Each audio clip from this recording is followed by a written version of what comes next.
Welcome. I'm Neil Leary. I'm the director of Dickinson College's Center for Sustainability Education. Thank you for joining us for the second in a series of three community forums on climate action planning. The forum is being recorded. We're going to hear this evening from leaders of Carlisle's Climate Action Commission who will tell us about an initiative that is underway in Carlisle. Following our speakers, we'll have time for questions and answers. So you can type questions into the Q&A window at any time during the event. Responses to your questions will be made after the speakers have finished their prepared remarks, and we'll try to answer as many of the questions as we possibly can. The Climate Action Forums are sponsored and organized by community groups and agencies in Cumberland Valley.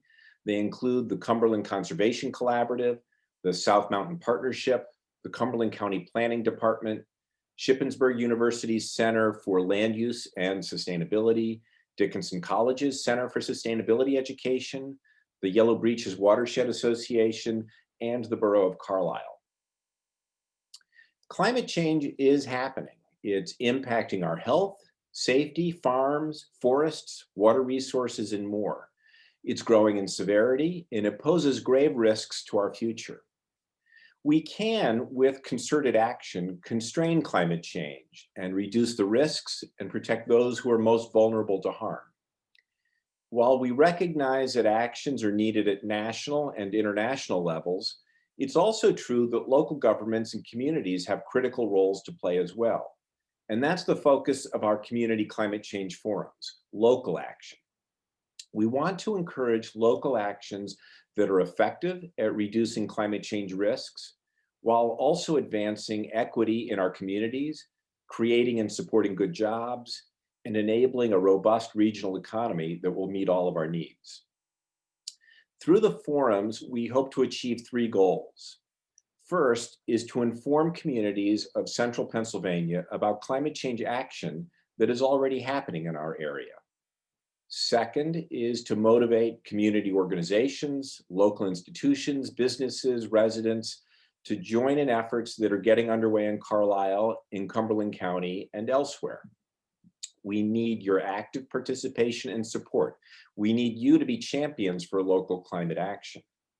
And finally, we want to encourage people and local governments of communities that have not yet begun to act on climate change to launch climate change efforts in their own communities. We invite you to become part of a statewide and regional network of local climate solutions. The first forum in the series, Local Governance, Setting the Stage, was held on about 7 weeks ago on October 20th.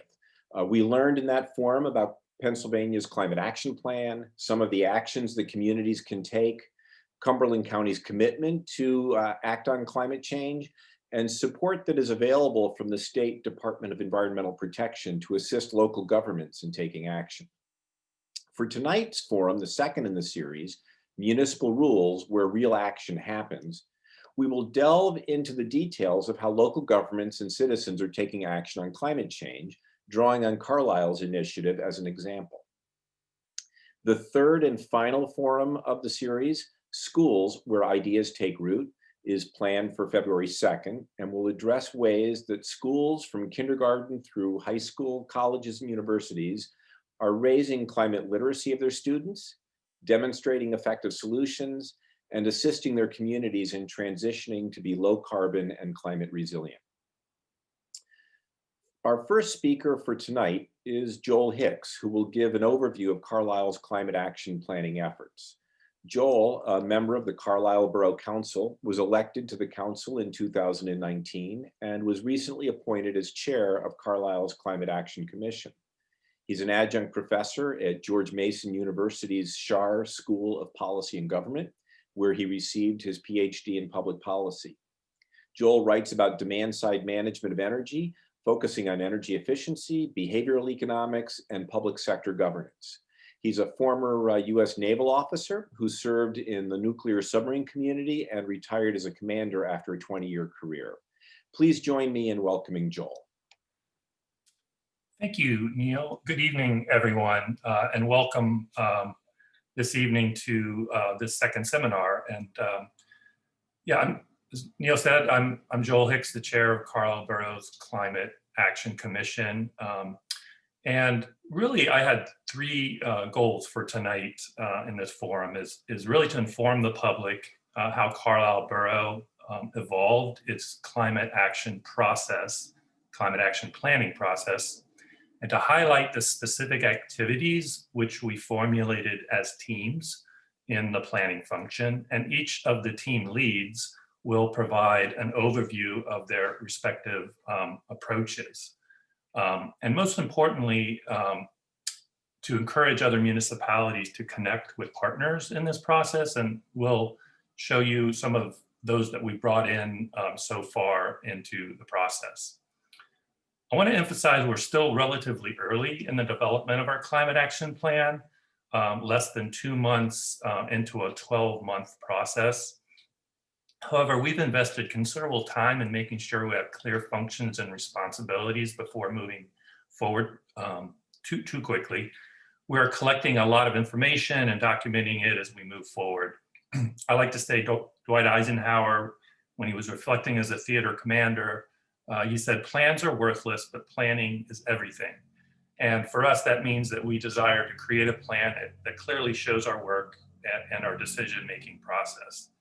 And to me, and I think to us, that's as important as the words that are on the document. When we finally send this plan for council to approve, it will culminate a 2-year planning process between creating a greenhouse gas inventory and then developing an actionable climate action plan. It is in fact possible to accelerate this process, and it may be wise to do so, especially if you have limited access to volunteers needed to put this together. We have simply chose to make it more of a 2-year process.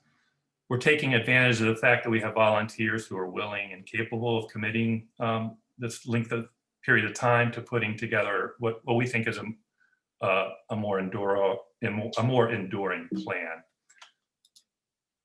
So tonight, you're going to hear from each of the team leads, and what a team lead is will make a little bit more sense in a bit.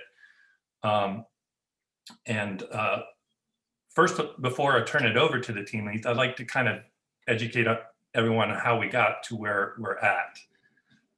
For several months, starting in 2019 and running through May of 2020, Carlisle teamed up with Dickinson College's Center for Sustainability Education as part of a consortium of municipalities who participated in the Local Government Climate Action Assistance Program called LCAP. It was a program funded by the Pennsylvania Department of Environmental Protection through a grant they got from the Department of Energy's State Energy Program. This effort resulted in establishing a baseline greenhouse gas inventory for Carlisle Borough. This inventory shown here provides a critical point of reference for future planning. Naturally, we can use this inventory to focus our mitigation efforts towards areas that have the greatest impact. As you can see, nearly half of our emissions come from commercial and industrial sector, mostly in the form of electricity and natural gas emission sources. A partner in this, ICLEI, Local Governments for Sustainability, was a partner in the LCAP process and provided educational, technical, and modeling tools for all the participating municipalities. This group has helped develop climate action plans for over 600 local governments in the US. And Carlisle continues to subscribe to their services, which are very affordable, I might add, as we work toward completion of our plan. As you can see, the greenhouse gas inventory represents the first milestone in achieving our carbon reduction commitments. And just want to draw your attention here to the bottom because it's a point of clarification. Sometimes you will hear me and others talk about greenhouse gases and carbon synonymously. Greenhouse gases include methane, hydrofluorocarbons, chlorofluorocarbons, nitric oxide, and carbon dioxide. But because carbon dioxide is by far the most abundant greenhouse gas, you'll often see the term CO2 equivalent, which simply reflects the fact that we can model the effects of greenhouse gases as if as if they were carbon dioxide equivalent. Shortly after completing our greenhouse gas inventory, Borough Council finalized their climate action resolution in July 2020. As in creating any plan, having targets and metrics are essential. So our targets are directly addressed by these two clauses in the resolution. The first clause recognizes Pennsylvania's current greenhouse gas reduction targets. The second clause recognizes that future targets may change, and we must recognize that in the development of our plan. This will likely prompt the need to revisit our climate action plan as state, federal, and international targets are also revised.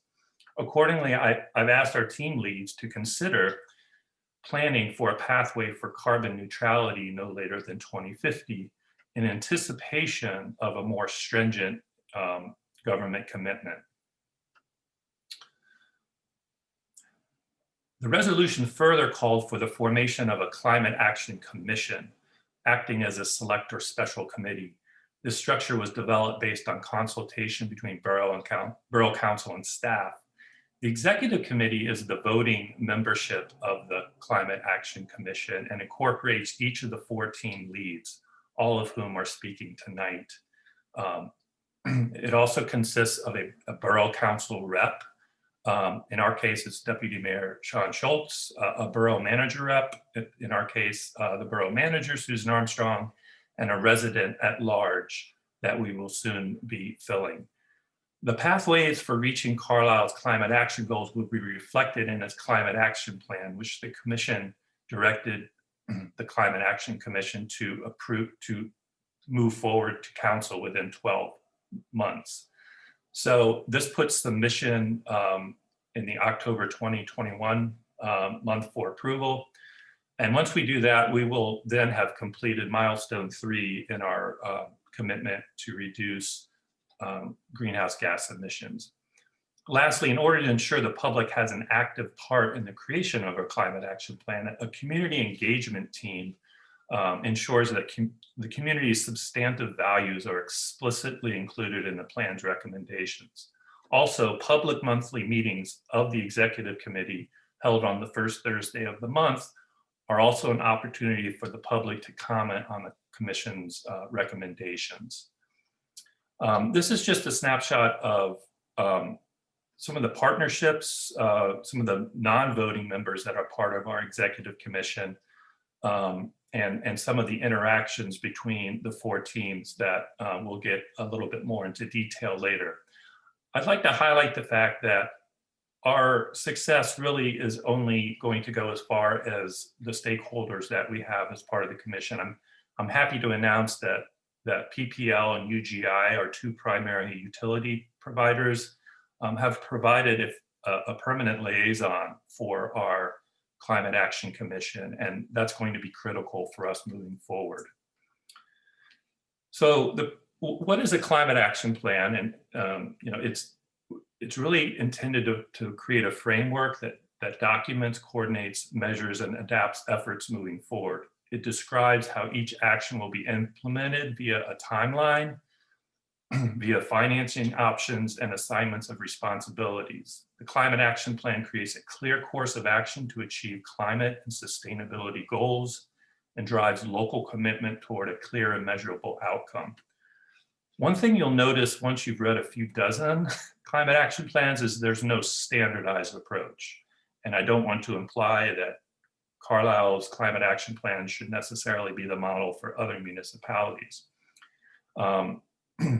Carlisle is leveraging ICLEI's template, which is formulated on best practices, but the level of detail in our plan,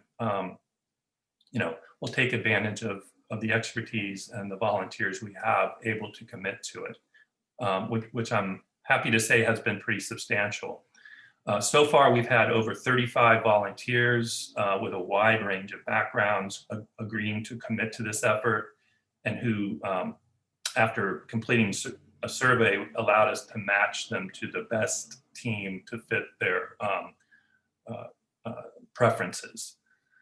So at this point, I'd like to turn things over to our first team lead. So we'll start with the pathways and analytics team. And just for your knowledge, we organize this team as really the team designed to provide overarching strategies, or I call alternative pathways to meet our reduction targets. And so their charter was to make sure that they had enough detail in these strategies that we could then parse them out to be able to be analyzed via cost-benefit analysis, and also be evaluated for feasibility under a municipal authority. So our projects and estimates team and zoning team will take those strategies and start analyzing them. The head of the Pathways and Analytics team is Tony Underwood. He's an associate professor and chair in the economics department at Dickinson College. His research focuses on the demographic drivers of household emissions and their interaction with the built environment. He regularly teaches microeconomics, environmental economics, and econometrics. And with that, I'll turn it over to Tony. Thank you, Joel.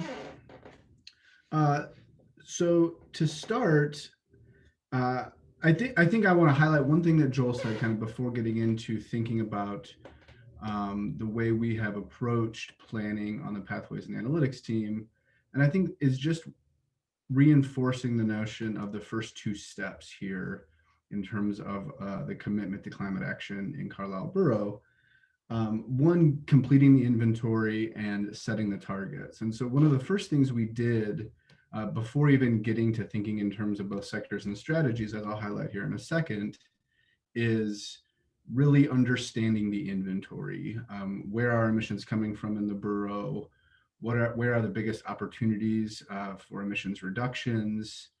And that has gone a long way for us in terms of laying out a plan on the Pathways and Analytics team and in terms of how to handle our own planning process. Joel showed these numbers earlier, right? But in Carlisle Borough in particular, around half of our emissions are in non-residential energy and industrial and commercial energy. And so, that for us is helpful in terms of thinking about where those opportunities are. So the way we've approached this on the Pathways and Analytics team has been to think in terms of both sectors and strategies. And so you've seen the sectors already. Joel highlighted those earlier. And you can see here that we know how much emissions are coming from each sector. Then we wanted to begin thinking through what sorts of strategies might we pursue, and can we begin to categorize those strategies as a way of making our planning process somewhat more organized and somewhat more straightforward. So we have put these into what we call kind of 4 main strategies, or what we're referring to as kind of our decarbonization pillars or decarbonization buckets. And what you'll see is that along basically all 4 sectors, residential energy, commercial and industrial energy, transportation, municipal operations, we can develop both high-level planning scenarios and more targeted scenarios along each of these, within each of these buckets, these decarbonization buckets, as a way of understanding the potential for emissions reductions in these different sectors. So on the next slide here, I'll elaborate on these strategies. So in the first one, efficiencies and conservation, I think is what most of us think of perhaps first. Joel has done quite a bit of work in this space. There's a lot of potential for incentivized behavioral change here.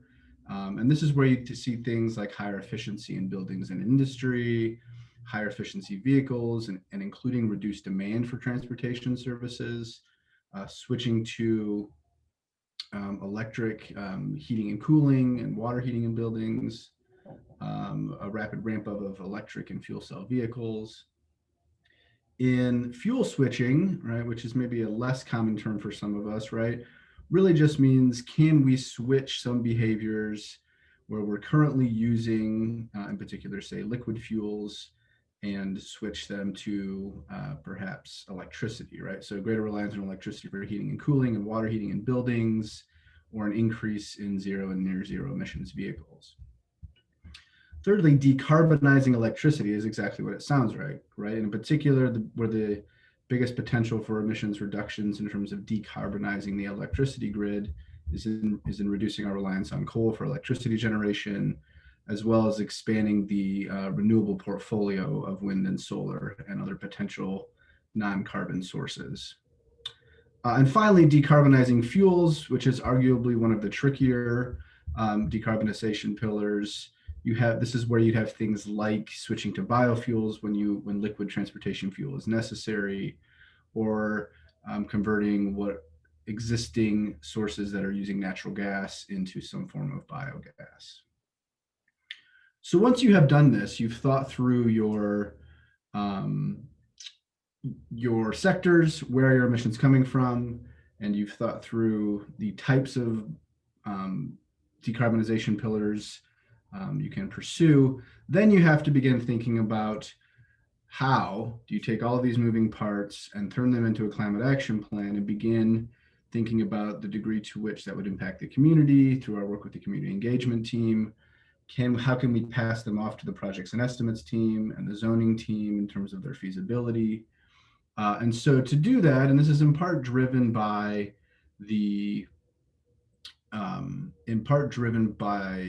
ICLEI, the tool that we're using to do a lot of our inventory analysis and planning analysis.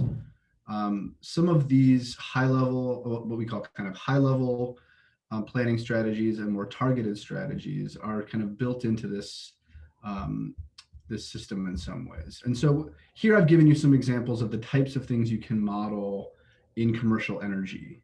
So when it comes to these high-level planning scenarios, these are things like, in order to meet our 2050 target, which in Carlisle Borough, right, you saw was 80% below 2005 levels by 2050, right? What combination of these high-level scenarios, in this case in commercial energy, may begin to get us there in combination with some of these in combination with some of the strategies we pursue in the other sectors. So, in high-level commercial energy, these high-level planning scenarios, you'd have things like what share of the electric grid needs to be coming from zero carbon sources by 2050. Right, and you can kind of play with that percentage in terms of how much reductions you need to get from emissions from electricity. You can think about what is the electricity used per square foot of commercial space, right? So the implication there is that you've achieved some gains in terms of energy efficiency of commercial buildings, and you can model that by thinking about that in terms of the electricity use per square foot. The same thing could be said for natural gas use per square foot. And then in terms of you can see where these are falling into those decarbonization pillars, right? In terms of fuel switching, you may think about what share of natural gas that is currently being used in industry and commercial buildings can be switched to electricity by 2050 to help meet those targets, right? So those are those high-level planning scenarios that you can use to think how much reductions can we get in each sector in ways that achieve our targets by the specified timeline. Right. Then the next step is to then move on to these more targeted strategies. All right. Once we know what we need to achieve in terms of the share of the electric grid that's zero carbon, or the share of natural gas switch to electricity in the commercial sector, how might we achieve that? Well, in the case of the commercial sector here, you can think of building benchmarking, retrofitting buildings, solar PV installations, green power purchasing agreements. In terms of then how to incentivize those policies, how to incentivize those behavioral changes, and things that we can then work on with the community engagement team, with the zoning team, with the projects and estimates team, in terms of thinking about what are the co-benefits of these potential targeted strategies, what are the costs and more economic costs and benefits of these strategies, and then we can iterate through that as an overall commission and move on to next steps. Okay. Well, thank you, Tony, very much for that. So you just heard Tony mention his connection with the other team. So one of those teams is the community engagement team. And just high level view of what their function is to make sure that our climate action plan reflects our values in the community and maintains community support. We are sensitive to social justice issues that have plagued some of our environmental policy in the past, and we don't want to repeat those mistakes again. We're obviously concerned about aesthetics, fairness, for all members of our community, and definitely want to make sure that everything we do is done to promote economic growth. And so this team is really the primary interface, although we do have monthly meetings of our executive committee where the public is invited. We set up the community engagement team to be the primary interface with the public as we develop the plan.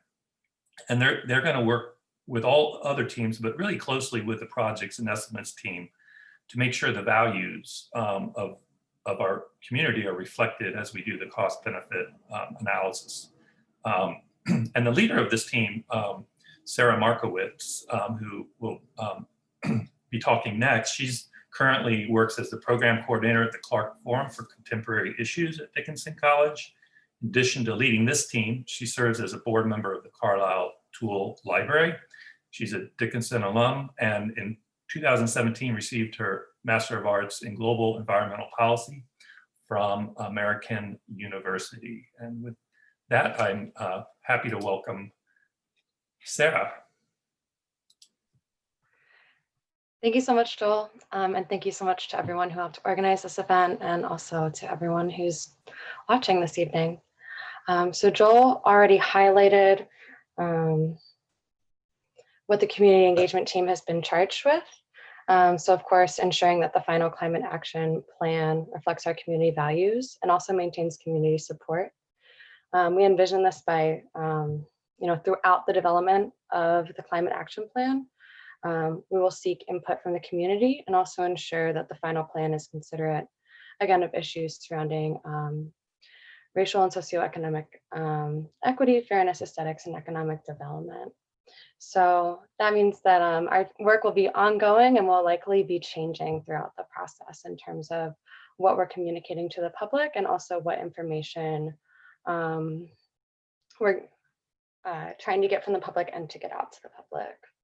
So CAT is currently composed of 17 members who represent diverse fields.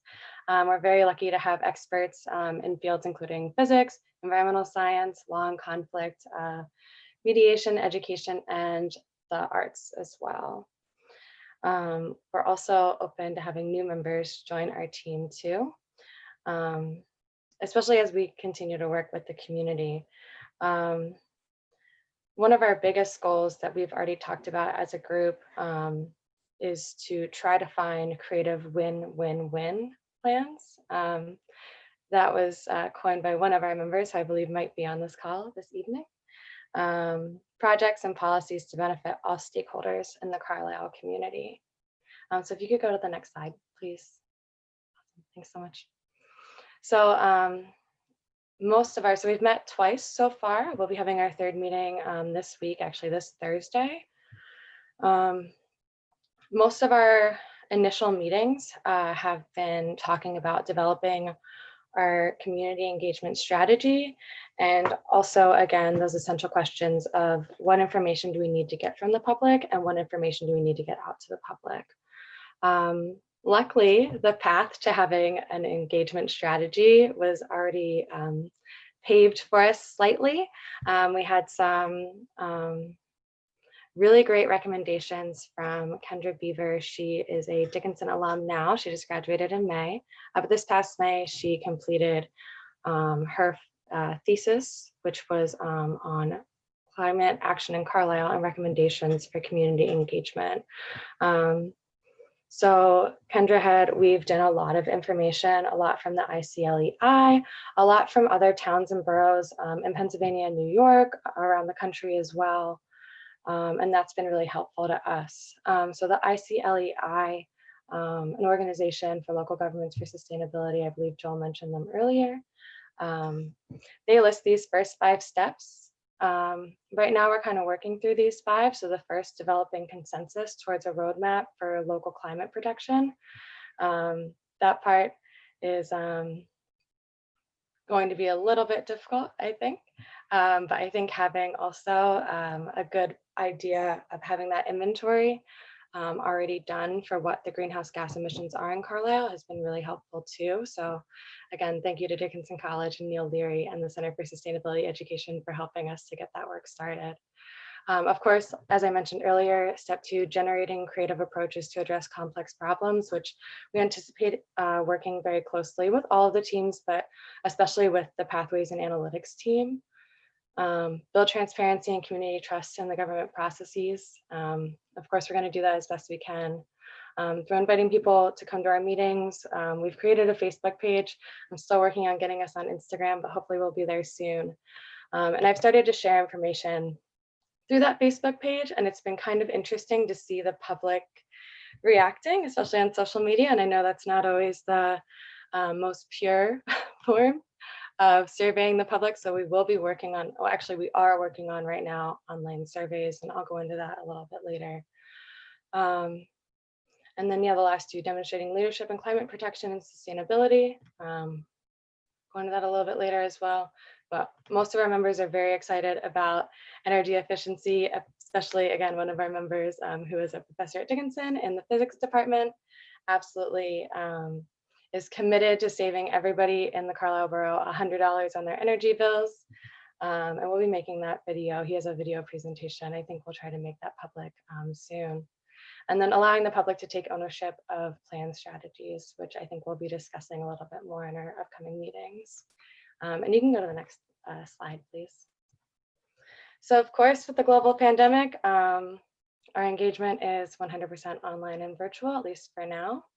We're engaging in stakeholder mapping, which is one of the first steps the ICLEI sets forth for doing this kind of community engagement work. Along with the stakeholder mapping, we're also developing community surveys. Hopefully they'll be ready for circulation by or in January 2021. We're hoping to work with the Pathways and Analytics team a little bit to get some initial data, and maybe we can find some ways to work together there in terms of surveying the public in terms of projects that are feasible as well, and making that a really robust survey, but still short enough for people to engage with. And again, I mentioned the social media pages as well. We also anticipate doing virtual live stream programs too, so similar to the webinar that you're on. We're hoping to do a few things like that, maybe partnering with the Carlisle Tool Library to save people money in terms of energy efficiency. And then hopefully we're going to be, through the stakeholder mapping, also developing focus groups to help us kind of identify with the climate action plan as it progresses. How is the public reacting to the plan? Does the plan encompass the ideas and suggestions of the public and the public's needs as well? In the spring, hopefully, depending on the weather and status of COVID-19 cases in Carlisle and Cumberland County, and hopefully a vaccine, knock on wood, we hope to be able to host some socially distanced outdoor public meetings and events. Thornwald Park, the amphitheater, seems like a pretty obvious place. If that's safe and we're able to do that, but we'll be working on that as well into the future. And then you can go to the next slide, Joel. And then that's all of our information. If you'd like to reach out to us, you can follow us, of course, on Facebook. Feel free to email us. I did want to say I did see a question in here, and I did just want to say, somebody asked if anybody had yet rejected the goals or reacted negatively, I guess, to the goals of the Climate Action Commission. It's been hard because we haven't been out in the public. The only negative comments I've seen so far are, a handful on Facebook, but interestingly enough, I think even if that's not, again, like the most accurate way of surveying people, it does kind of help us to understand where people might, or where there is misinformation or misunderstandings around what the final climate action plan will mean for the average Carlisle resident. I think I saw some concerns around cost. I saw some misunderstanding of what climate change is, the standard arguments of climate denial. But I think overall, at least from what I've seen, I feel as though there's been a pretty positive response. And it is nice, one of our members who has kind of spearheaded the survey work, he's dug in a lot to research that was conducted by Yale specifically. I think they've done it nationwide, but Yale has a really great database on surveying attitudes of the public towards climate change, whether or not they will commit to changes in personal behavior, what policies they might likely support. We've been using that to kind of help understand where the community is at. And in the Carlisle area, it was roughly 70%, according to their research, of the Carlisle area were definitely understanding that climate change is a serious problem. So hopefully we can expand on that, and hopefully we'll be able to work with the community to develop a great plan. Thank you. Thanks, Sarah, very much. Yeah, so our next speaker will be talking about the projects and estimates team. The team leader is Mohammed Badisi, and he's a professor at Penn State Dickinson Law, where he teaches energy and international law. And then prior to joining Dickinson Law, Mohammed was the senior attorney for energy and finance at the U.S. Department of Commerce, where he advised governments in 48 countries on how to attract private investment to expand energy access. Professor Badisi's research focuses on international domestic policy, including a survey of best practices for solar ordinances in Pennsylvania. And before I turn it over to him, I just want to remind folks that his team's primary responsibility is to take these strategies and values and turn them into cost-benefit analyses, which is really where sort of the quantification part of our plan comes into place. And so he's building his team and working with a wide set of talent. Yeah, it's great to he'll be the primary contact with utility providers and energy service companies to get some of the detailed information we need to do our estimates. So with that, Mohammed, floor is yours, sir. Thank you, Joel. So I will try and keep my comments brief, because I think my colleagues have already done a very good job of explaining the logic of our mission, the targets that we're facing, and the methodology of trying to make this a community-based initiative. I mean, obviously, being a public commission, part of a public body, we really are trying to serve our community as opposed to get ahead of them on this. And I think that's the main theme I want to focus on, and just describing the nature of how we're approaching the question of how to conduct a cost-benefit analysis. We've put our initial observations, our initial focus into three buckets, one being public infrastructure, the second being public services, and the third being public consumption. And you'll notice the word public in all three, and that's the very first point we want to make, is that recognizing that the ability, at the borough level to influence climate change, and more importantly, influence the mitigation of climate change, rests in leveraging its public persona. I mean, this is not going to be market structuring. This is not an investment fund. What we really bring to the table is credibility in terms of public support, regulatory support, the ability to put policies in place, and other sorts of regulatory support. And then finally, there is some, of course, revenue available at the borough level, but that's not the primary mode. So the reason you see the word public in each one of these buckets is to distinguish it, if you want to move to the next slide, from the idea of private participation. So our focus in conducting a cost benefit analysis is to think of how can we leverage How is it that the deployment of public goods in terms of, political capital or that limited revenue, how is it that we use our public spaces, those dedicated public spaces?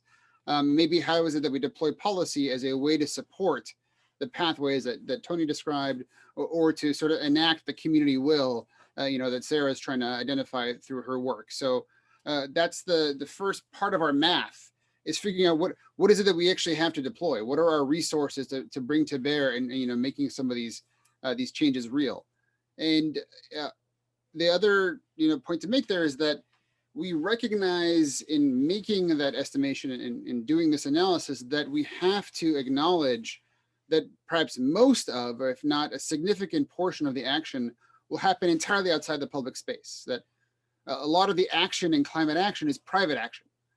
From individual consumption choices, what cars you choose to drive, recycled, products that you may choose to purchase, whatever it may be, from business investments, private investments and private infrastructure and the efficiency of that infrastructure and its carbon impact. So, right there, we've already drawn a circle where we are focused on the public space on the inside and acknowledging all the activity happening on the outside in the private space. But the last point there being that, part of the trickiness of doing a cost benefit analysis as a public institution is that you recognize at the same time that you sometimes can make policy choices, policy changes that unlock the capacity for private action. So there may be individuals in the private space, individual persons or business entities that want to make actions, make climate intentional actions, but are unable to do so because of some policy restrictions. And that's another space where perhaps an action, a change, at the public level can cause some real benefit. And just moving to the last slide, this is where I'll spend a bit of time. This is a methodology that we'll admit we're sort of figuring out as we go along. We're trying to debate how we can conduct the traditional cost benefit analysis, which is really a risk identification tool and an economic analysis, an analysis of, sort of, is there net benefit at the end of the day, but do it in such a way that's honest and that acknowledges the deep public investment and the deep importance to the public of the outcomes in this case. So for example, just walking through the three different components here, on the cost issue alone, the typical focus and the way we would communicate to our community what we believe the cost of a particular action is in terms of time. It's going to take this much time to implement, and that's person hours that have to be invested, or money, public capital, or possibly commingled with private capital.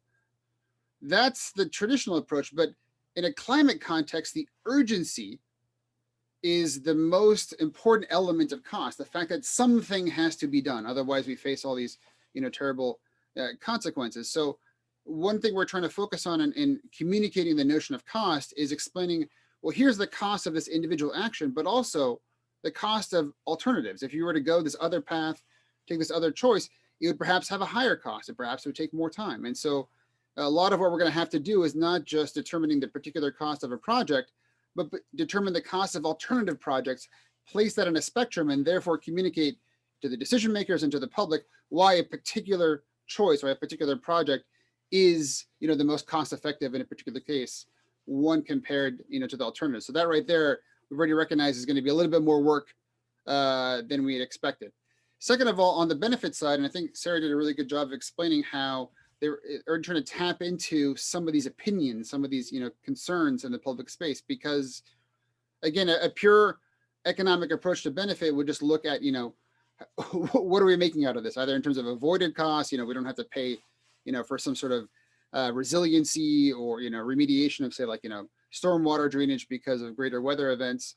So the economic benefits are part of that benefit analysis. How much money are we saving? How much money are we making potentially? But the social benefits are real benefits, and they have to be quantified, and we have to be able to communicate those as part of the balancing of the costs and benefits here. So, I think we've tried to describe defining a community sense of value, and then communicating that value as a component of this cost benefit analysis. So reflecting that opinion of the community. And then finally, and this one I think is probably the trickiest, the idea of how you actually run this analysis. How do you actually weigh these two at the end of the day, the cost and the benefits, and come out with a conclusion of something being worth it or not worth it? And here, there are outcomes that are intentional. Say, for example, creating electric vehicle charging infrastructure.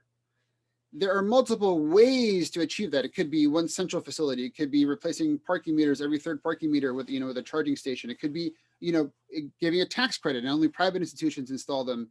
And that creates the local infrastructure.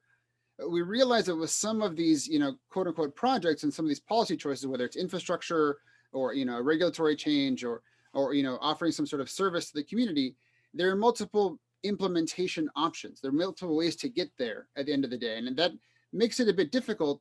And that also is where we come back to this private question, where we want to communicate with our business community what they may already be doing, because some of the projects that may seem public in nature may already have a head start, may already have some basis in private action and some joint action there, where it's a hybrid of public and private action, maybe the way forward, as opposed to assuming that everything has to be done through a public institution in a public space. And then finally, the idea of private participation, there really we mean money. Let's be honest, is that there is a significant possibility that in some of these projects, some of the real action that will take place, there is enough investment, not just socially speaking, but economically speaking, that the private sector can be, a co-investor, a co-participant, a co-developer of some of the choices that we make. And that's an element of the cost-benefit analysis that has to be very transparent up front, because we don't want to sort of betray the notion of a public mission and somehow suggest that private participation is an outlier. We want to make clear in our cost-benefit analysis that we're seeking and quantifying the value of private participation from the very beginning. So I hope that explains the methodology of how we're trying to approach this question of cost-benefit analysis and identify projects that can really, reach the change that has been set out by other parts of our team. Thanks so much, Mohammed. We appreciate that. Last but certainly not least, we have our zoning team. And just to articulate what they're focused on is to be able to take the elements from the pathways and analytics teams, from the pathways, and make sure we can actually implement them in an efficient manner under municipal authority. So it's basically everything else. It's the actual updating the ordinances and making sure our comprehensive plan reflects all of the recommendations of the plan. We'll talk a little bit about some partnerships that we've already developed with the zoning team. We've had a group of Widener law students, third-year law students, who are helping us look at some of our ordinances that will dovetail with our goals. And so the head of this team is Carla Farrell. She's lead certified planner and is a registered landscape architect in Pennsylvania, Maryland, and Virginia. She's worked as a consultant in land planning profession for over 25 years, developing communities in the built environment to comply with the principles of economic, social, and ecological sustainability. Carla concentrates on reshaping communities with innovative and strategic urban development, revitalization, public realm enhancement, and sustainability-minded improvement projects for all environments. And Carla, great to have you. Over to you. Okay. As a municipality finishes a comp plan update, the next step is to review the zoning to determine if it supports the new comp plan goals and objectives. So Carlisle, the comp plan was just revised last year, so we're stepping in line to incorporate any climate change strategies into the needed tweaks of the zoning ordinance. So it'll always be easier to make changes if you can show those changes are in support of previous decisions. So this slide lists the comp plan goals and objectives that are related to climate adaptation and climate change, and include enhancing quality of life, strengthening the community, encouraging redevelopment, extending the best features of the community, and considering densities, and focus on the environment. On the next slide are some strategies that are typically considered when incorporating a climate action plan. Climate complete street design, review of parking requirements, reductions of impervious area, higher density, mixed use development, increase in tree plantings, encouraging local food production, and removing project barriers such as overly stringent solar panel installation and barriers to live, work, housing, and the co-location of employment and housing.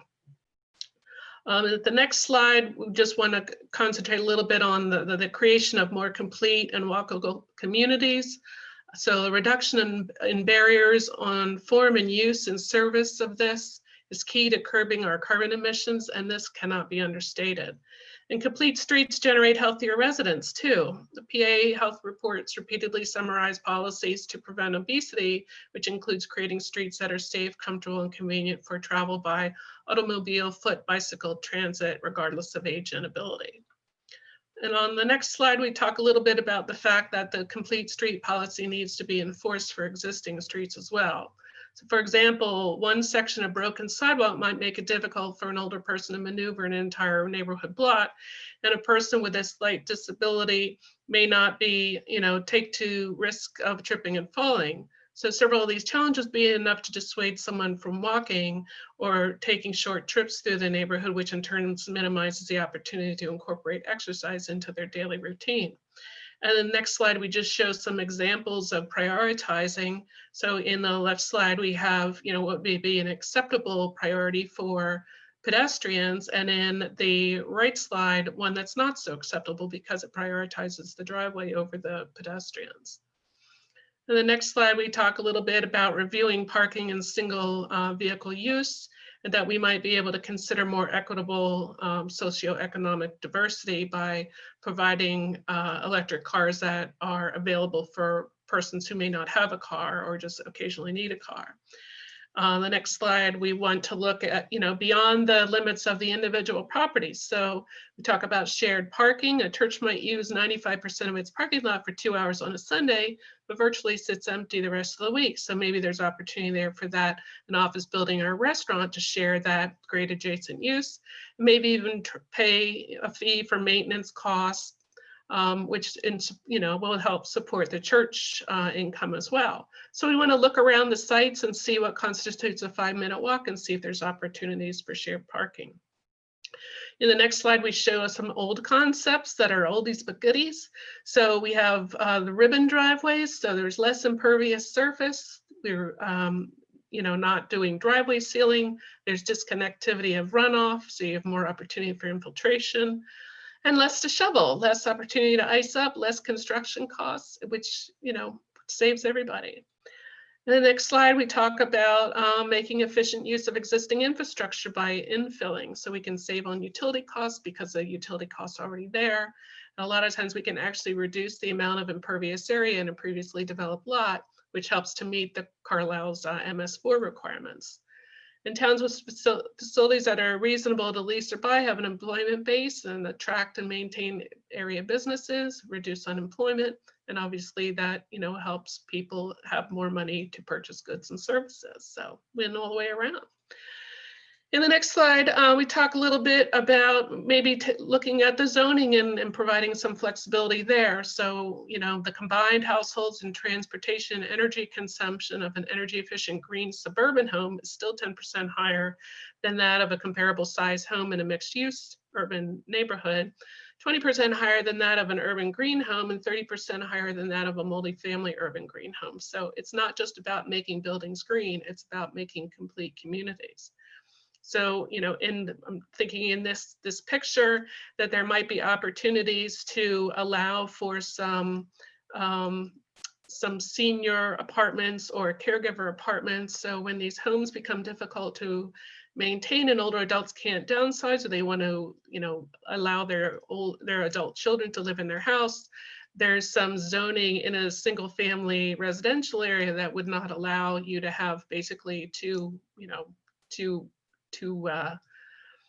homes on one lot. So just maybe we want to think a little bit about being a little bit more flexible there. And in the next slide, it's just build less, low and compact design, less site disruption means less problems to fix, less stormwater issues, less to maintain. So a 1-story building will cost less to build than a 2-story building, but that doesn't take into consideration the entire project or the life of the building. So when you consider a 50,000 square foot building with a 50-year lifespan, will need 2 roofs in 50 years, you know, which one's going to be cheaper? And a building that has, you know, more shared surfaces that for heating and cooling, it's obviously cheaper in that case as well.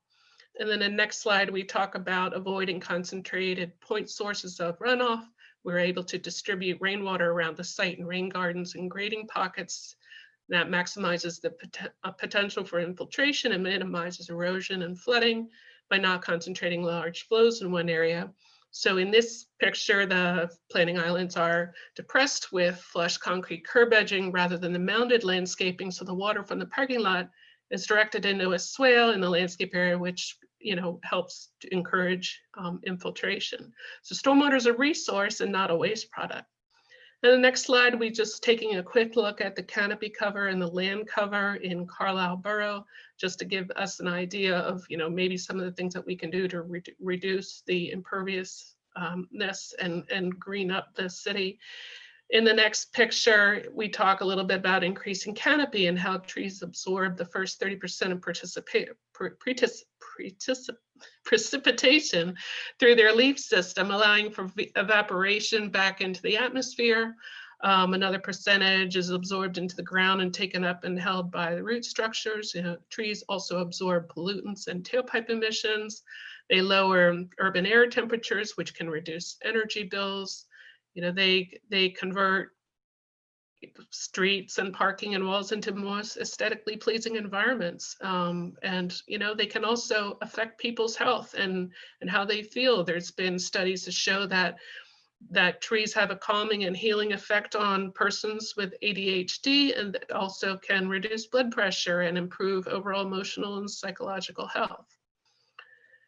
And then the next picture, I always use this one just because it's so interesting to me. The picture on the upper left is and the lower right are actually the same street. It's just that the trees had been removed on one end of the street instead of the other. You know, which one, where would you rather live? And just how much, you know, putting a tree in a community makes a difference in its aesthetics as well. The next slide shows the possibility of using green roofs. So covered in engineering soil and specific plants, it can reduce runoff and slow water and improve water quality, and insulating effects reduces the heat and cooling demands as well. And next slide, we talk about the very real threat of increase of frequency and intensity of flooding. So while we identify floodplain in accordance with what FEMA requires, what are we doing, you know, to ensure resiliency for the community if we can expect bigger and more frequent floods? And then the last slide, you know, it's the zoning begins as an attempt to control land use in order to protect the health, safety, you know, welfare, more property and welfare of the population. But the needs are different now than they were when the community was built. And it could be that some of these safety precautions were necessary in 1933 are otherwise regulated, and therefore we can look to consider whether zoning policies in place today are actually providing the community that we want. Thank you so much, Carla. That was great. At this point, we wanted to make sure we save plenty of time for questions. I see some have come in, and invite all of our speakers to join us here, and turn it over to our moderator, Neil Leary, to collate some of our questions.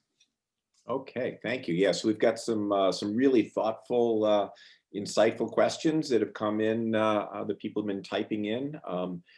So we'll see if we can get to most of them, if not all of them. One question, maybe I'll direct this one to you, Joel. Sort of a basic question about what was the impetus for Carlisle to begin local climate action planning? Did it come from a comprehensive plan update? Was there a survey? What was it that caused you and others in the Borough Council to decide this is something that needs to be done now? Good, great question. Thanks, Neil. It really was a kind of a merging of two things. We every 2 years the council meets to create their goals, and we have it preceded my time on council, where we stated an objective of improving our sustainability outcomes. And we'd had some work on that in different areas, in greening and some other areas, but our ability to sort of move forward on the carbon mitigation and climate action planning really dovetailed with our knowledge of a program that was going to help fund organizing and actually collecting the information that eventually became our greenhouse gas inventory. So as I think I mentioned briefly earlier, the Pennsylvania Department of Environmental Protection worked with several municipalities, townships and boroughs to coordinate activities with local colleges and universities to build these products. And that was really a perfect time for us to collectively decide on council to move forward in an actionable way, because we had that nudge. At no cost to the local government, we were able to really, accrue a meaningful start to our climate action planning, and then that sort of gave us the impetus to go forward. So I think it's really I emphasize this with my students. The drop off between federal and state government when it comes to the staff and help they get, when it drops down to local governments, it's a huge drop. We know from this program that Pennsylvania ran that there are plenty of townships and boroughs that have the will to do something like that. They lack the resources, and I'm really heartened that Pennsylvania sort of figured this out, because sometimes all we need is a nudge, and we certainly got that with some assistance at no cost to us. We got some of the work from faculty and students, which they were actually able to work because of their own interest on these issues. So it was really a collaborative effort, and it was a timing of this program that really got us kickstarted on this. Okay, all right, thanks, Joel. So I'll direct this next question, I think, to Sara. There's a question about what segment of the community do you think will be most difficult to engage? How are you approaching that challenge? How are you meeting people where they are? So Sara, if you could respond first, and then if other members of the panel want to chime in as well, go ahead. That's a really great question. So yeah, I would say maybe two categories broadly come to mind to me immediately. I would say those who just generally feel disinterested from local government or what the local government is doing. And then I would say also those who are not online right now, just with the pandemic. Luckily, we have a very large group of people who all are incredibly involved in the community in a lot of different ways. So at least for right now, we're hoping to assuage that by I've been asking people to kind of cultivate their networks that they already have, and members have been doing that. One of our members has been sharing our information of other Zoom meetings of organizations that she's attending. So we're trying to work through that right now. Ideally, with the stakeholder mapping, we're going to be able to develop focus groups and start to meet with groups of people. But again, I think until at least this spring, that's going to be online. So again, for those with limited access to the internet, I think that might be tricky. Meeting people where they are, I think that's where, yeah, again, that one's a little bit difficult too. So those negative comments kind of help us to understand what the misconceptions are. So that kind of helps us to understand, are there ways for us to appeal to people differently, right? So if we appeal to people by talking about the economic benefits that they can directly benefit from at home by saving money on energy. I think that'll probably be a large bit of our strategy, but it's definitely something that we're discussing right now, and I think we'll be continuing to discuss. Luckily, we have a little bit of time, and I think once we start doing the surveys and we start getting out there more and more. I think it was, I'm trying to remember which municipal plan it was. I want to say it was maybe Berks County. They had planned an an Earth Month for April while they were developing their climate action plan. That's something I'd like to look into too, and have a variety of events with different organizations and just try to reach as many different organizations and groups as people as possible. But if you have any suggestions for us, we are all ears too. Okay. So do any of the other commission members want to add in at all thoughts about, who might be difficult to engage and involve in climate action in Carlisle?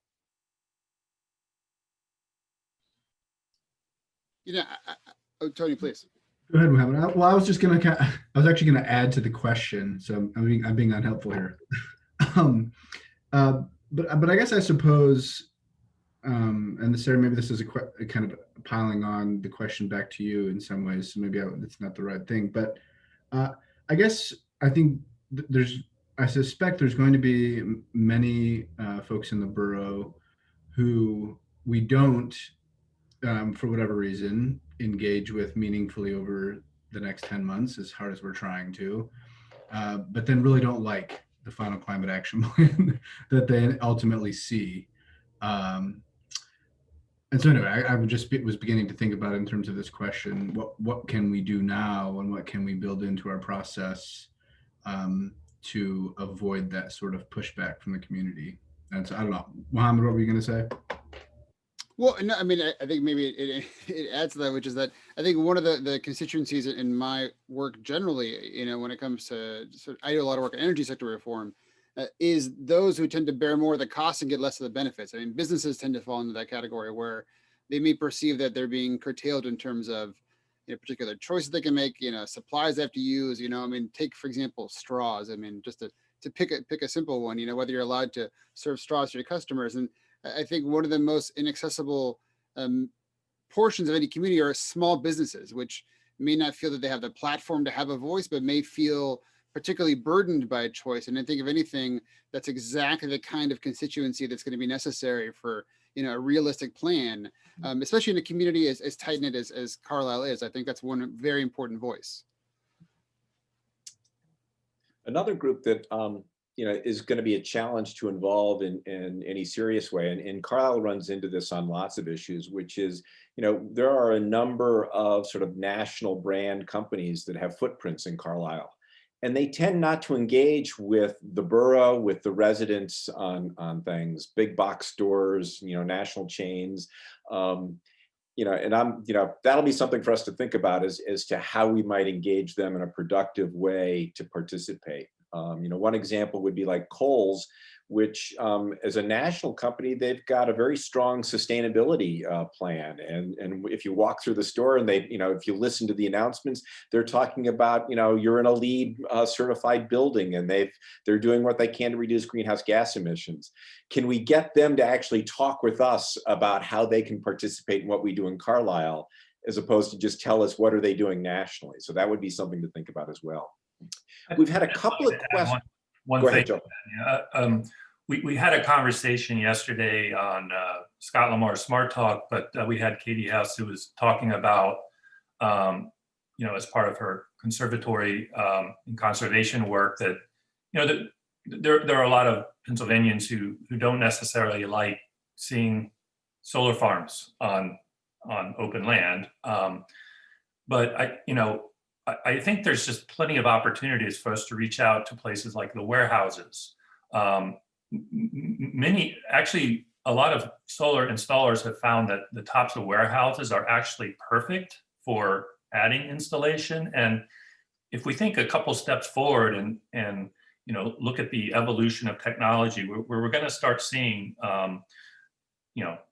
tractor trailers can convert to new technologies, maybe electrification, maybe fuel cells, we don't know. But there is clearly, as Sarah said, a win-win-win situation where if we can be a partner to help offset the cost of those, eventually they may need that internal power to charge their transportation sector. And then we've done it in a place where I don't think anybody would consider warehouses beautiful. So that's a perfect place to put solar panels. So that's just an anecdotal example of how we need to work with those partners who don't necessarily, are going to be participating in a plan seminar like this. So.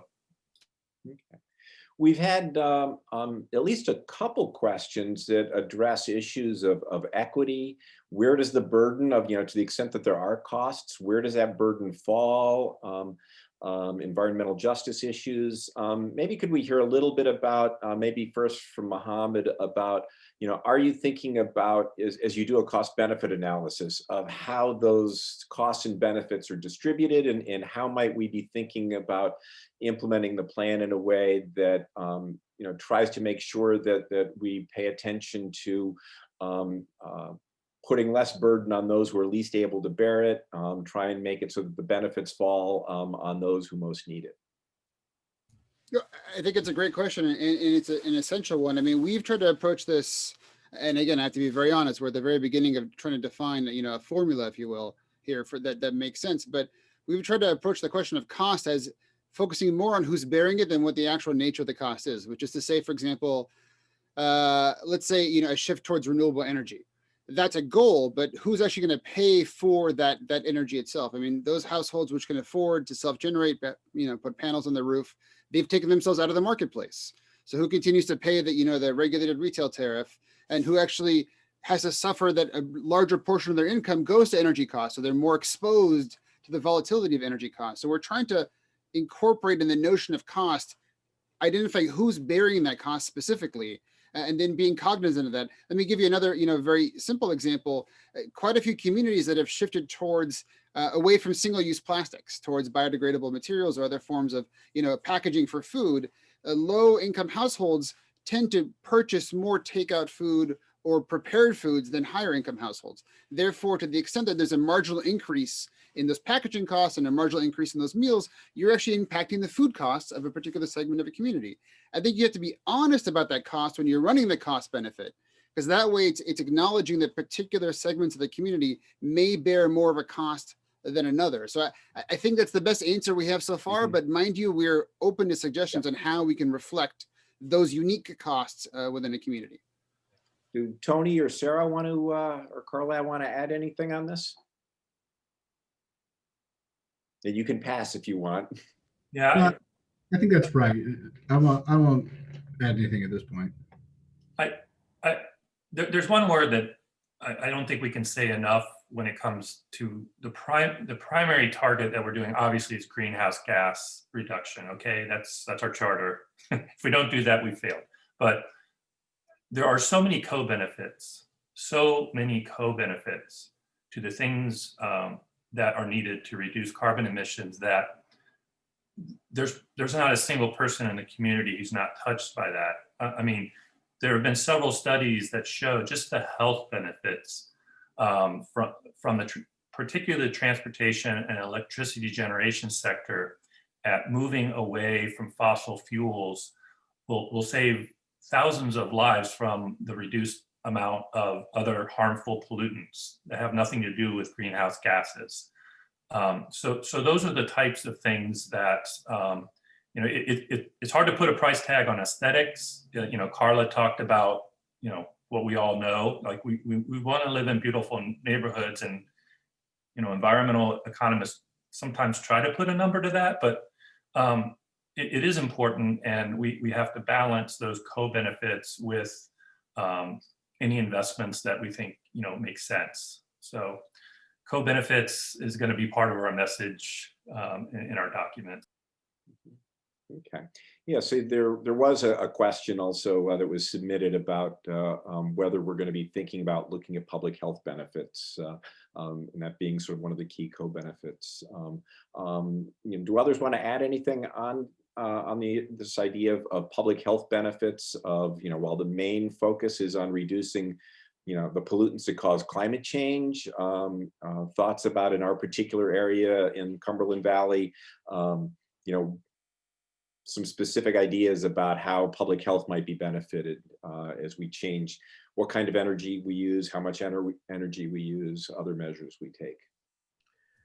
Well, I can talk about the energy that in your legs when you walk and Mhm. bike. You know, and then there's a nice little thing that says, you know, a bicycle runs on fat and saves energy, and a car runs on energy and creates fat. So there's all kinds of studies out there that talk about, you know, health benefits, and not just the fact that there's cleaner air, you know, but just the fact that you're getting out and moving and walking. And as you know, we all age. I mean, Pennsylvania has an older population at this point, and we talk about the fact that, you know, the older people, if they don't live in a community where they can walk to a place to get something to eat or go to the bank, that, you know, they tend to get isolated, which causes depression. Mhm. So, you know, there's all, like Joel said, this stuff is so interrelated that, you Mhm. know, you can't help but be affected in a positive way by this.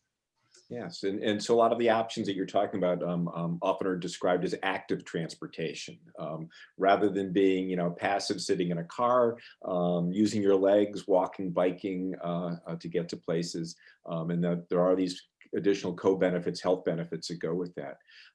Following up some more on Carla, on some of the things you talked about, there's a question about um, the ease or difficultiness of planting trees in Carlisle? What do, you know, our zoning ordinances and regulations, can they make it easier to plant trees? And I'm raising this now because that also has a co-benefit of, by providing shade, we're also helping with the urban heat island effect. And so with a warming climate, that becomes more of a significant health issue. So maybe talk a little bit about how difficult is it to plant a tree in Carlisle, and what can we do to make it easier? Well, I mean, it does get a little squirrely when you have an older, you know, we have older infrastructure, and not quite knowing where all those gas lines are and the water valves and the sewer lines and that type of thing can get a little questionable. So that's something that we probably want to look into. As you know, we don't want to put in large trees under overhead electric lines, because that will cause other problems. But there are things that we can do. You know, it's choosing the correct type of tree, something that's not going to get too ridiculously large, something that's going to be able to tolerate, you know, being in a place where the water may be, you know, sort of, you know, if everything's paved, it's difficult for the plants to get the water that they need. You know, a lot of people have issues with plants that drop a lot of debris and seeds and that type of thing, which could be another problem. But on the other hand, you know, we also should look at this from a traffic standpoint. Are the roads wider than they need to be? You know, if there's NACTO, which is I won't be able to remember the name of the acronym, but it talks about the fact that you don't need a travel lane to be 12 feet wide, because when it is that wide, people tend to speed. And of course, then that makes it more dangerous for pedestrians. So maybe there's opportunity, you know, in the long run, that if we look at a street and it can be narrowed from, let's say, a 38-foot width to a 32-foot width, now we all of a sudden we've got enough space to, you know, to plant some trees. So I think you have to kind of look at it on a site-by-site basis. There will be Mhm. opportunities where you can do it. Mhm. There'll be others where it'll be more challenging, and some are short-term, you know, fixes, and some are going to be more long-term. Yeah, yeah. And in thinking about narrowing roadways and other, you know, besides trees, we can be thinking about, can we provide more space for bikes? Yep. And that's another good strategy. We had some questions about, you know, in thinking about how do we address the costs of the different actions we might take.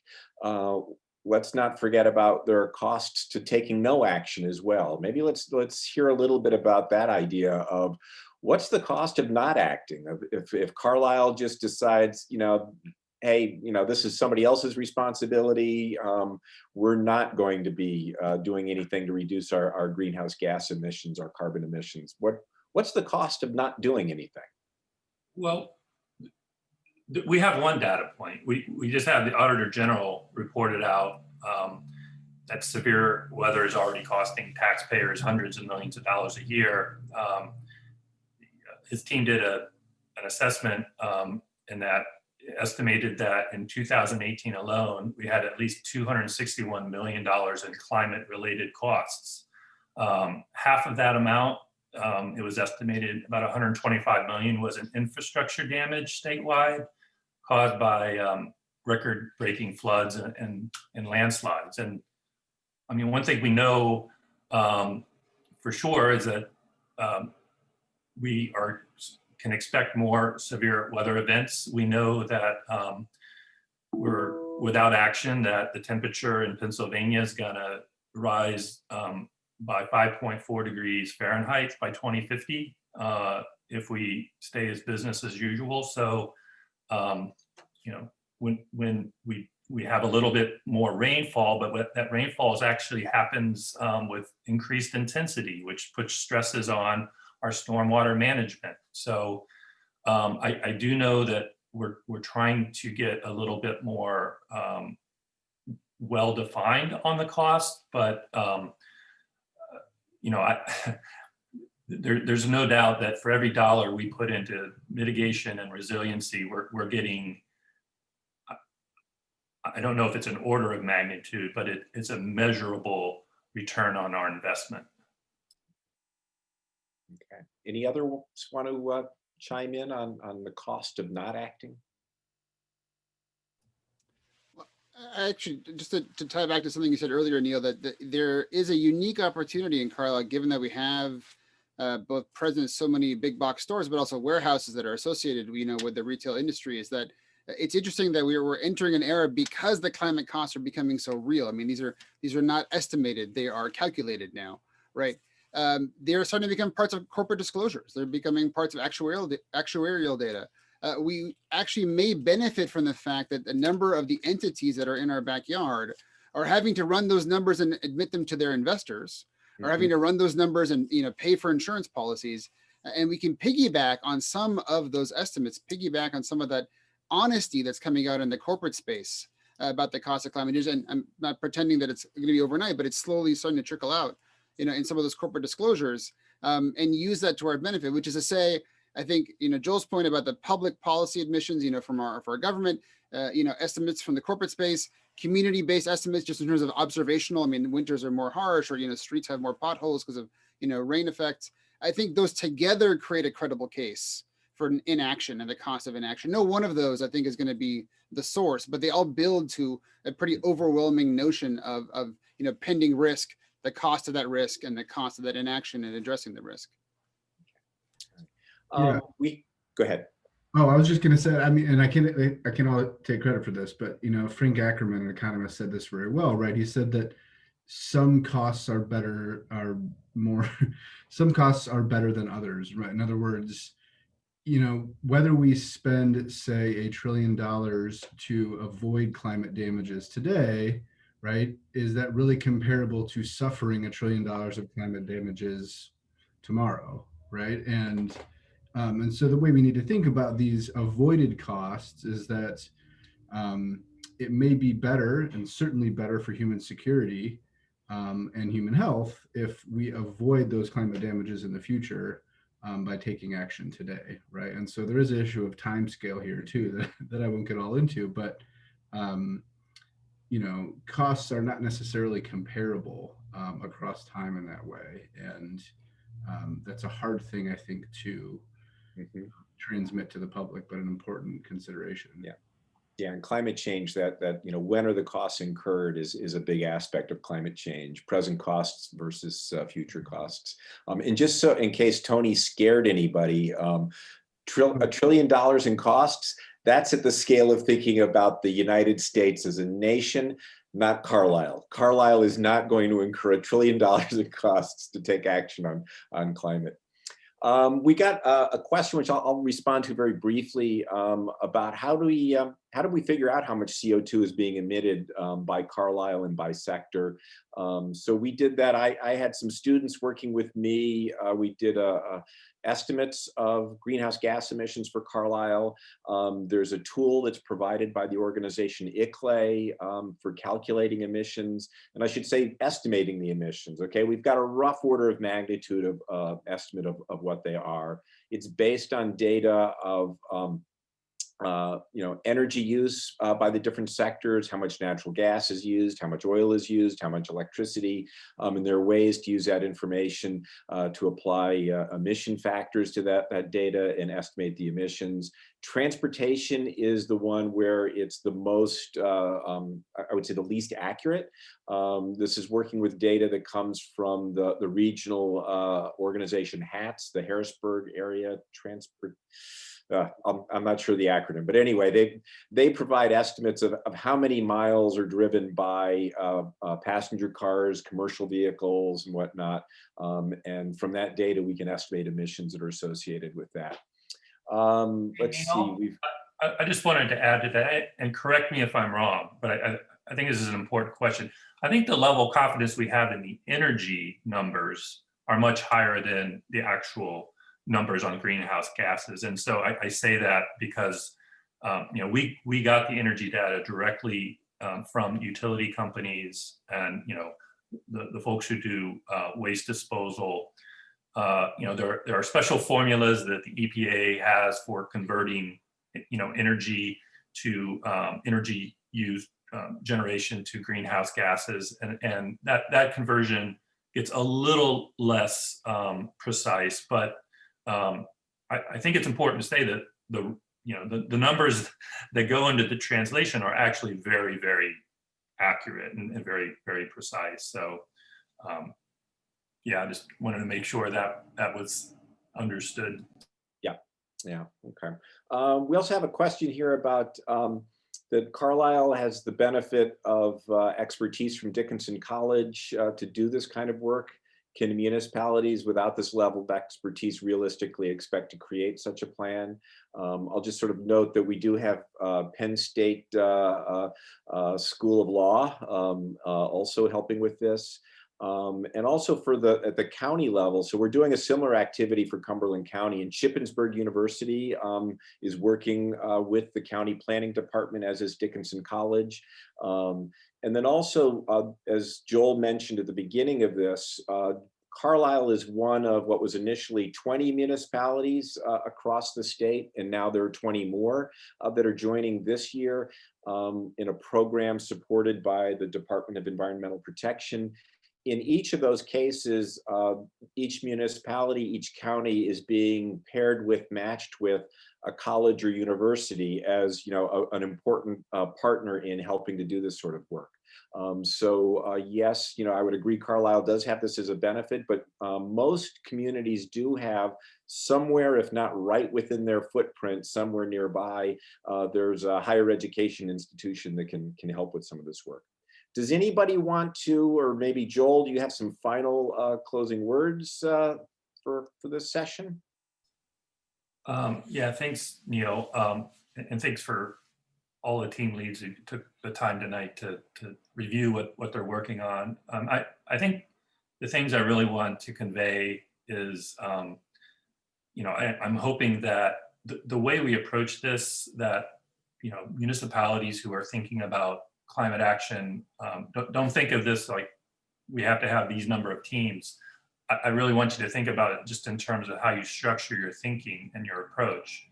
There are climate action commissions that have generated fine climate action plans that did so with 4 people, did so with 7 persons. And so you work with what you have. And what I really wanted to convey is just an idea of sort of approaching the problem into maybe bins that make sense. The other thing I really want to emphasize is how critically important it is to convey the co-benefits as you're moving in your process. Many studies, even beyond just health benefits from harmful pollutants that are associated with greenhouse gas emissions, you're in good standing if you can make some assessment about how other benefits are translated. So, hopefully some, conversations that the team leads had would spark some thought about how you want to form your own teams. And I'm happy, I'm sure everybody on this call is very happy to be contacted directly if you have any questions. But thanks, Neil, and thanks everybody for putting this together tonight. And so maybe I'll suggest, since it may be hard to figure out how to contact us individually, I think you all have received an email from Katie Hess of the South Mountain Partnership. And so if you do want to follow up with any of us about what we're doing in Carlisle, what lessons you might draw from this to launch a similar activity, support a similar activity in your borough, your township, your county, maybe pass that question through Katie Hess, and she can get that to the rest of us. I'd just like to say in closing here, thank you very much for joining us. We're hoping that, beyond participating in tonight's webinar, that you're going to continue to educate yourselves and others about climate change, learning about climate risks, climate solutions, that you'll also have conversations about these topics with your family members, with your neighbors, with your coworkers, with others about what can we do, what should we do. And a third thing we're asking everybody to do is advocate for action, advocate for climate solutions by your township, your borough, your county, and your place of work. If you work at one of these, national chains or a small business or a warehouse company, ask them what are they doing and what can they do. And finally, just get involved, participate. There are places, as Sara Markowitz might be the sort of best avenue into kind of figuring out, like, if you want to help and participate, Sara might be the right person to connect with, who can then put you in touch with the appropriate task group. So with that, I'll just say good night. Thank you very much. Thank you for taking the time to do such participate in such an important conversation. Good night.